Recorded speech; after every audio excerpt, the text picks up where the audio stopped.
pointage. Il est passé super, l'artiste. Super, encore un but sensationnel.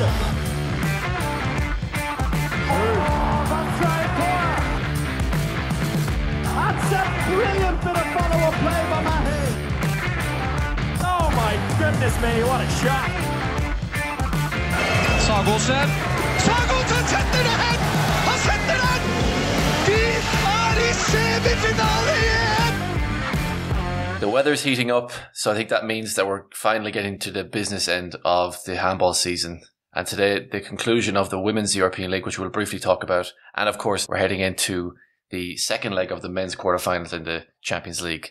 So a lot to talk about. And I'm here joined by Chris O'Reilly and Alex Kulesh. Hello, boys. Hello, Brian. Hey, Brian. I thought when you mentioned the weather heating up there, you were going to make fun of my sunburn. No, I was just waiting for you to bring it up, actually. So for all the listeners, Chris looks very red at the moment. He's been off gallivanting around. I've had to turn the brightness down on my laptop. It's quite ironic.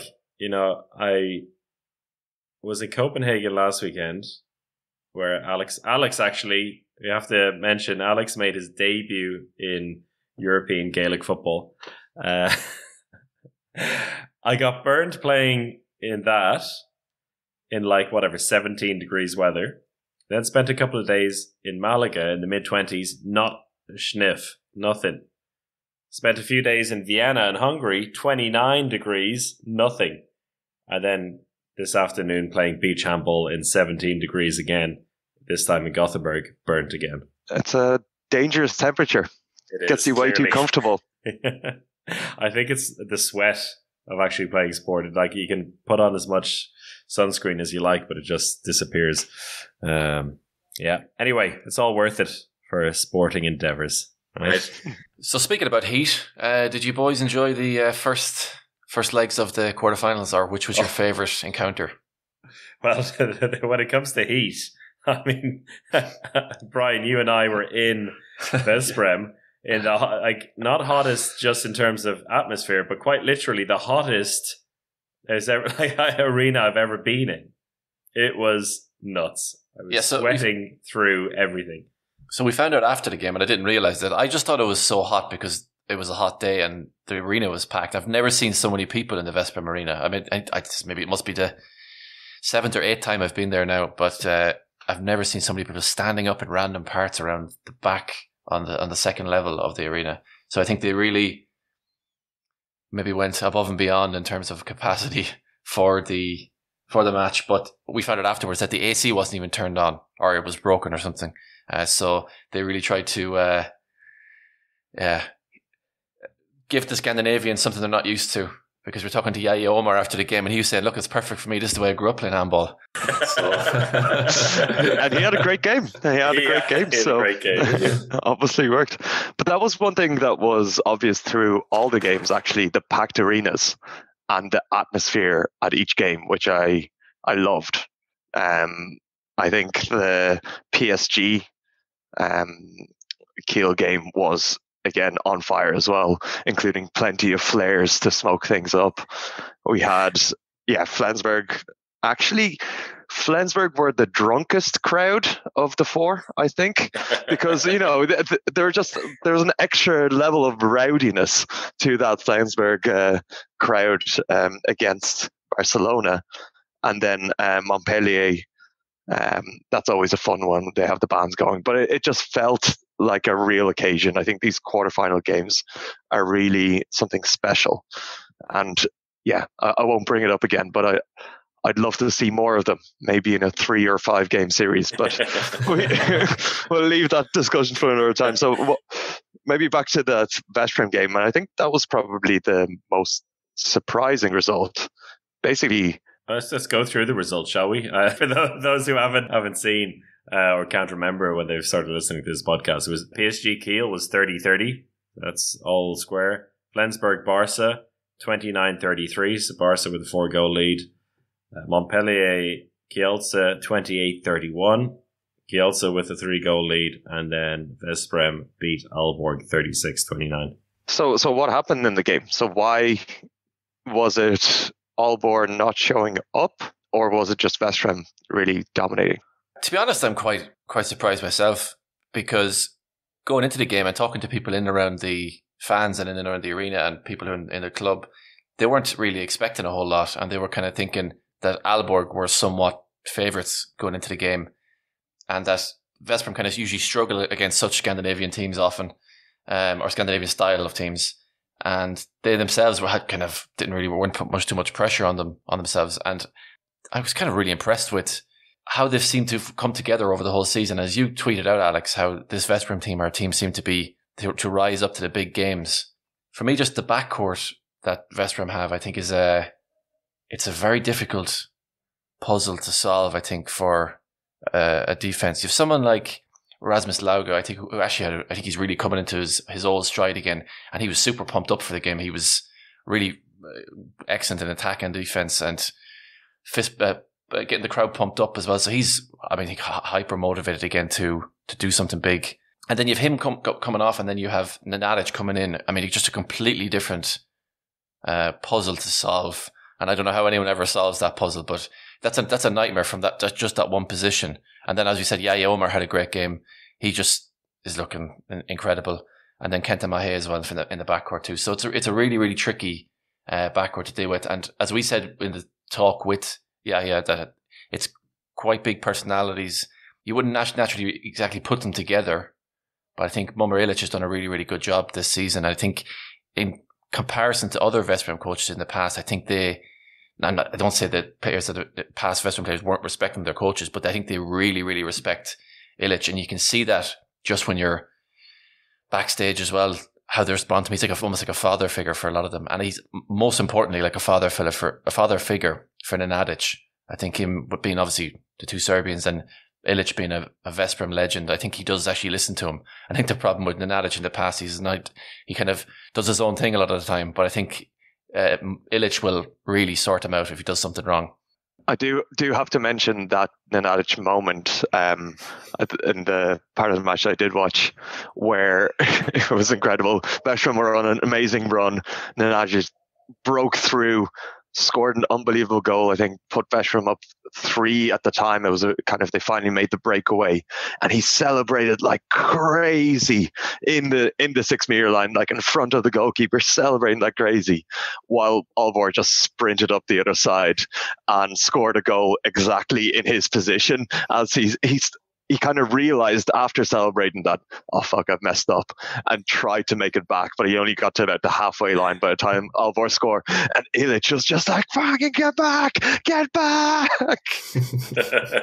So that was a classic Nenadic moment, and a clear mystery to solve. Another one where he banged in a goal, took the ball from like the halfway line, shot from about 10-11 meters, fired it in, next attack, it goes straight up again and just like completely fucks it up. He like bounces the ball, dribbles into the hands of the goalkeeper. Just like one of these shots you'd expect from like a 16-year-old who doesn't quite know the trajectory of their arm and ends up just throwing it really hard at the ground and bouncing into the keeper. Yeah, he offered a bit of everything, Peter Nenadic. It's funny what you said there about the Ilic screaming at him to come back. And it was particularly in that second half where every single goal was so important, not just in terms of building the lead in the first leg, but that really seemed to be also the difference between the sides in the way they built their goal scoring. And particularly in the second half, Veszprem just they scored with such ease, and they do have amazing players in so many positions. Aalborg, I think, made it easy for them as well. Like, they didn't really match up to the Veszprem attack at any point in the game. Aalborg, as they got into difficult positions, over and over again, they found a way back. So twice in the first half, they came back from 4, went on a 3-goal run to bring them back into the game, came from 3 back again. You kind of felt like they can't do it over and over again for the entire game. It's just not feasible. And when Veszprem then broke free early in the second half, then every goal for Aalborg became so difficult, and they kind of went a bit like Route 1 in that sense. They were relying on the players that, like, yeah, we really need you, Felix Klar, we really need you, Lucas Sandell, to get the goals in. Aaron Palmerston wasn't really doing it. That's the question, right? Yeah. Like, isn't that the moment when you need Aaron Palmerston? Isn't that the moment that justifies the big salary or the big signing of someone like Aaron Palmerston? It's a time like this where you just need to go, and it just didn't happen. No, he wasn't that guy for them in the first leg, and they just found it really difficult to break them down. And full credit to the West Brom defense as well. And Corrales made a few good saves. Didn't have like an incredible percentage, but like made some good saves at the right time. But it was the big boys in the center of defense that they put it to Aalborg, and some players on the Danish side weren't up for the challenge. Do you think Palmerston suits this Aalborg team? Have we seen him being the man yet? I think he suits them because he's that wild card or that X factor that every team needs, where Aalborg are a bit of a machine. They play that fast Scandinavian handball. Every player knows their place, and they need a player like Palmerston to step up and get him out of a rut. He just hasn't really done that this season too much. It's kind of what Alan Palmerston's been doing his whole career. He's incredibly talented, but he goes missing for large periods of a season over and over again. But the thing is, we could just see him step up in the second leg and take over. That's possible. But yeah, I'm starting to question whether, that happens less and less these days. Yeah, it comes down to that Aaron Palmerston mystery puzzle, which is which one is going to show up, and you just hope that the good one shows up more than the bad one. Yeah. I mean, you have to also consider, remember at the Euro, he re-injured himself right after coming back into the championship. And so, I mean, you never know exactly what kind of physical shape the players are in. Aalborg went into it like Lucas Santel was supposed to be an injury doubt. He played the entire match. Henrik Molgar was supposed to be an injury doubt. He played the entire match in defence. So, it was, I think a lot of things didn't quite come at the right time for Aalborg. 7 goals is going to be really difficult. They're going to need a Veszprem meltdown, I think. It's the only way I can see them come back into this one. 7 goals this season feels like almost impossible to turn around. Yeah, as Yaya Omar said after the game to us, Chris, 7 goals isn't 6 goals. Yes. So, and he's right. It just seems that little bit extra bit harder. And trying to imagine Aalborg then winning by 8 is just I can't imagine it somehow. I don't know where they get it from. Funnily enough, I see this one getting really tight in the second leg. Something tells me, maybe it's just Veszprem, and it seems to happen to them all the time, this kind of comeback. But I've got some sort of gut feeling that this tie isn't over. I think Aalborg have the ability to just break out into a lead quite early in the second leg, and then it becomes a 2-goal game for 40 minutes, and that's just a whole different story. So something tells me that this tie isn't over. So I feel it. I feel a tense end to the second leg. Well, I'm glad we've all our bases covered now, so we've got all the sound bites. I think probably the PSG Kiel game was probably the next most enthralling game. Would you agree? That was a great game. It could have been the best game of all. I kind of wish I was there. We will be there, or I'll be there for the second leg. But it was kind of just everything you want to see when these two teams play each other. Yeah, it's been like that for a couple of seasons now. It's becoming a bit of a classic. There's a bit of a rivalry. I think the Sagerson move also added a little bit to that. There's just a real fire from both teams, which is great to see. And I think the crowd in the arena was epic. The PSG Ultras are just insane. And we do have to mention that there was a tragic accident at the start, but I believe that the fan that fell from the stand onto a couple of cameramen I think everyone is okay out of that. I believe one of the cameramen was the one that was the most injured out of that, but I believe everything is okay from that. It was a really fiery game. And what I think I liked most about it was that the star players all really showed up for both teams. And like PSG, like Remy Lee, Shipshak, Steins, the guys who've really been in form for them this season, stepped up again. Saugerson had a great game, and then Pekkeler as well for Kiel. So it was like you weren't really left wondering, what if this player was just in form today? It's just both teams really had a good set of players play at a very good level, and ended up being a draw in the end. Kiel would be, I think, a bit, even though they'd be happy with the draw away from home on paper, it seems like it was a bit of a wasted opportunity for them, particularly in that second half, like building those 2-3 goal leads and getting pegged back over and over again. Yeah, do you think Jicha changed things up a little bit too much? Because it was actually a real clash of styles, because Kiel played maybe 3 or 4 different defenses. They did some man marking with Luke Steins. They played a 3-2-1. In attack, they played 7-on-6. They played with 2 line players. They really switched it out throughout the game. PSG just did their same thing they always do, give it to Steins and make something happen at speed. And do you think all that changing around actually kind of hindered Kiel a little bit? Were they overthinking it? Oh yeah, geez, I don't know, Chris. Do you have an answer for that?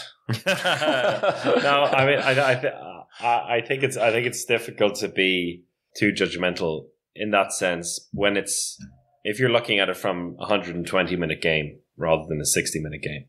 I think particularly away from home like that, if Jicha was giving different looks and trying different things out, it might have also been with an eye towards what might work best in the second leg, whereas PSG, yes, they know exactly what they want to do, and Kiel will also know exactly what they want to do in the second leg. Whether that makes a difference in being able to stop them is another question. They weren't able to consolidate their dominance, and for the whole game it felt like they were the better team. They were almost always in the lead. Ends up being a draw, so in that sense you have to feel like something wasn't quite right for them in the end, but it's only halftime. Yeah, I mean that's the feeling I had as well throughout the whole game, that I felt like Kiel felt a lot like the better team, and that PSG were just keeping their heads above water to keep up with them a lot of the time. And I think there's a few factors that are interesting as well. I'm not really sure. I mean, we've talked about this a few times before. I'm not really sure the whole home and away thing matters a whole lot to this PSG team, but I think it did probably carry them a lot through that half, because I mean the atmosphere in the arena is really incredible, and I think Saugerson had a decent game. If he has a decent game, Kiel can almost beat anybody. But it's a question if is he going to do it again now at home, because I think a lot of their game relies a lot on that.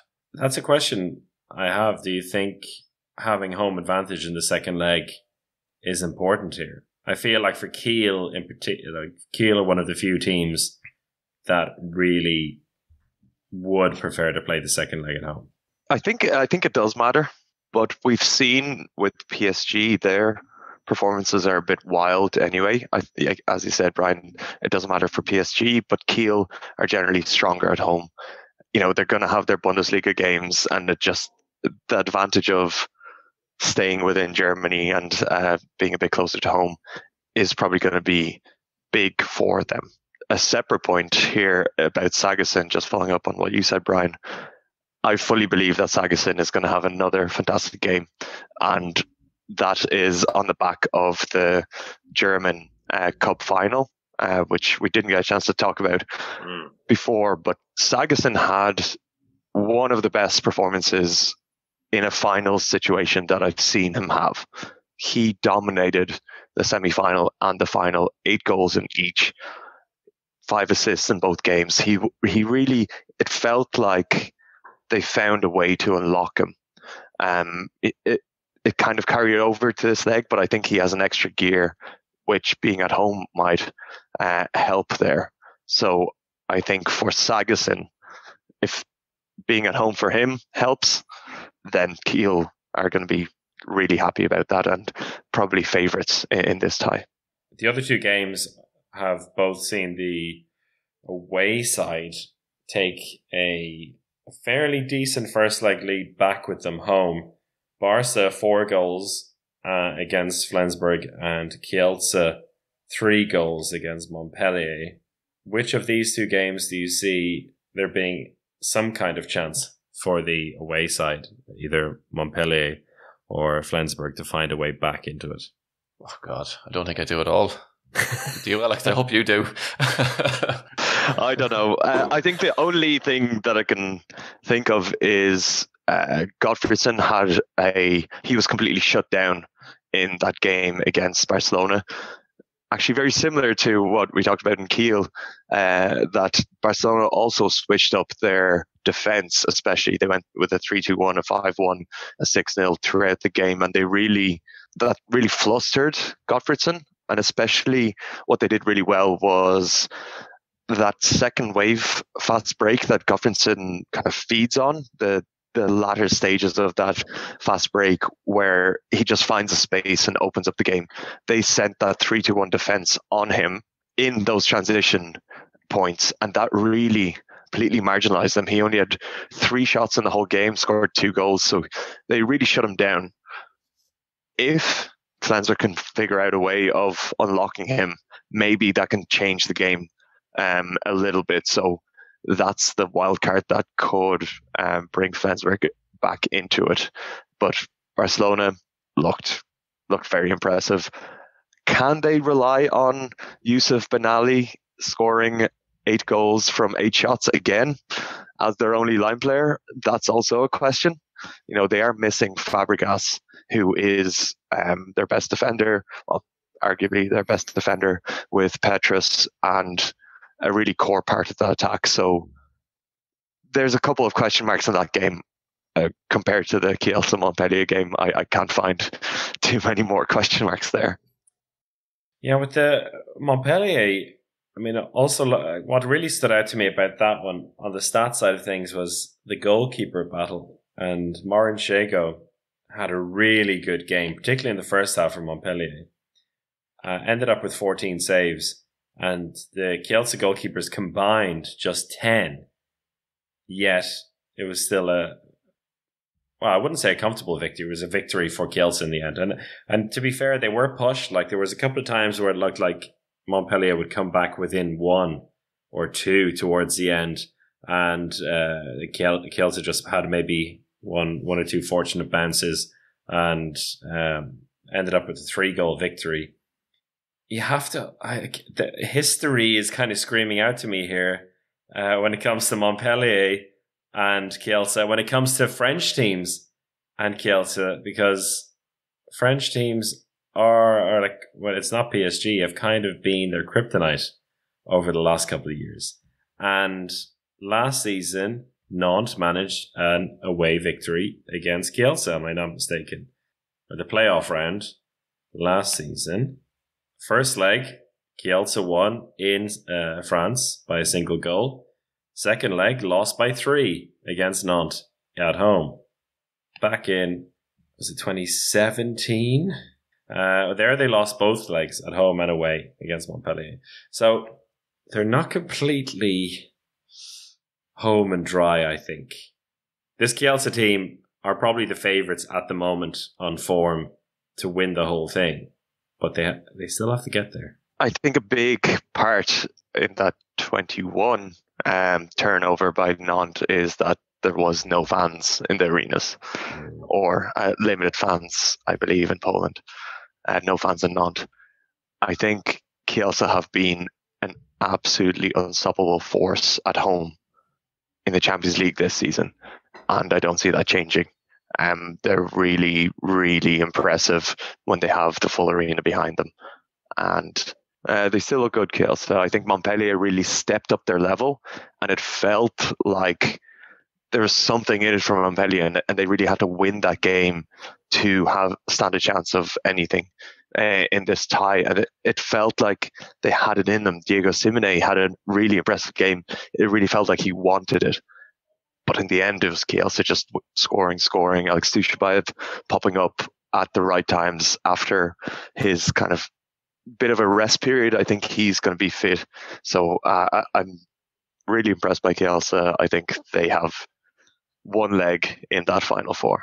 I'd say three of the teams have one leg in the Final Four, so I think we probably have three teams. I'd say two of the legs in the Final Four. Actually, I'll put my neck out, and I think it's only the Kiel PSG game that I think you could think where we obviously don't know what's going to happen there.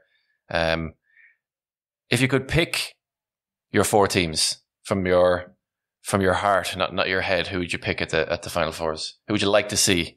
Because in my head, I'm like thinking we can't always be surprised. We've been surprised so many times in handball. Sometimes you're just not going to be surprised, and I think this round is going to be one of those rounds where it's just like we know the three teams already, and it's just between PSG and Kiel now.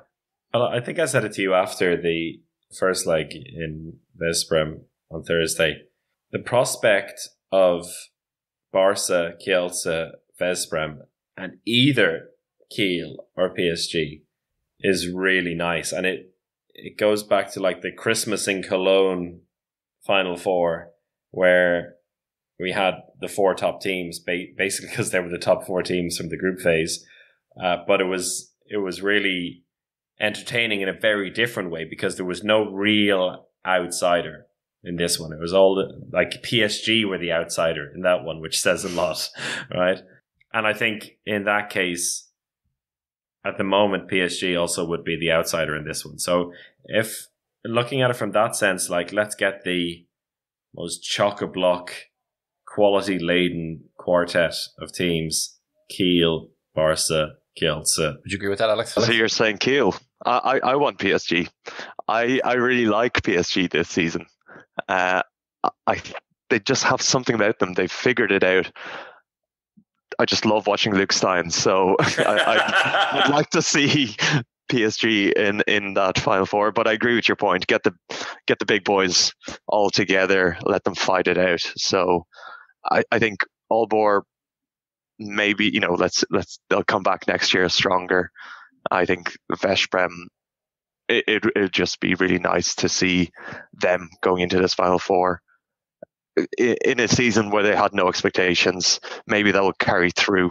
But yeah, a Kielce Barcelona final, how good would that be? How good would that be? Going a long way there. What do you think? I've gone all the way to the final. Could be a great semi-final. But yeah, I don't really... I mean, it's very... I mean... On the one side, Kiel getting to the Final Four, you're going to have a lot of Kiel fans there, and it's definitely going to add to the whole atmosphere. And then on the other side, the PSG fans are just a little bit more unique than to the other fan groups. I think PSG have added a lot more to the handball scene than I probably expected it originally. And I think they do, when you go to a game in Paris as well, especially, it's incredible. And their fans travel to the Final Four in the past have always been quite colourful and quite out there. So in terms of just pure neutral atmosphere, stuff like that, I think there's very little between them. And in terms of handballing... What about your heart? You asked us about our heart. What about your heart? Yeah, I did. I think I'd like to see... I think I'd like to see Kiel there, just for what Alex touched on earlier, that Sagosen might be on this run at the moment where you might see something really, really special. So I think having Sagosen there will be quite incredible, even though it will be amazing to see Luke Steins in causing loads of trouble and getting manhandled by people. Like, people get sicker and sicker of him as the seasons go on. And I see Peckler in the last game just had enough of him and just randomly pushed him over when he was just like, I've had enough of this. I'm not listening to this, Luke. You're just a little nuisance. But would it not be funny if PSG finally won a Champions League while Mikkel Hansen is injured? That'd be sick. That would be heartbreaking. It'd be so heartbreaking. He'd be hobbling out. He'll take the penalties. Oh no, Chipchak is the expert penalty taker these days, so I don't think there's a space for Hansen even on the penalty spot. Okay, I think seeing as we still have only a couple of days until the second leg, we'll leave it for now. Campo, you were watching the European League conclusion this weekend, the final of the EHF finals over in Viborg. Tell us about it. Yeah, well, it wasn't much of a final in the end. So Bietigheim won 31-20. So it was only about 25 minutes or maybe 20 Against minutes who? of against Viborg. Yeah, God, I'm glad you're here, Chris.